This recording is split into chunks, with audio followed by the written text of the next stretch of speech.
Here's my latest creation. It's a GP18 Proto 2000, Louisville and Nashville.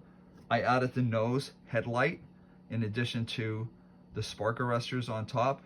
The rest of it is nicely weathered. And here we can just see that works, and then they work separately.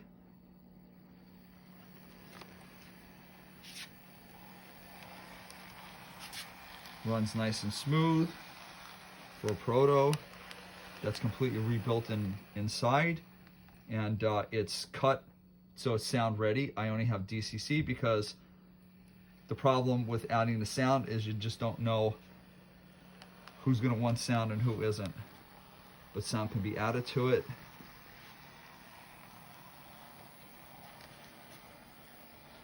Again, you can see that's a real nice runner, nice and quiet.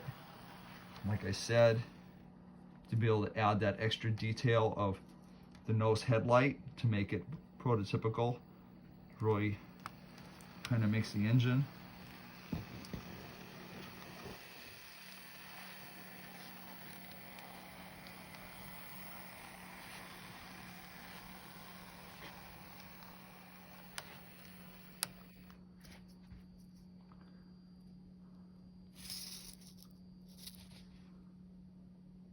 And that's it. Thanks for watching.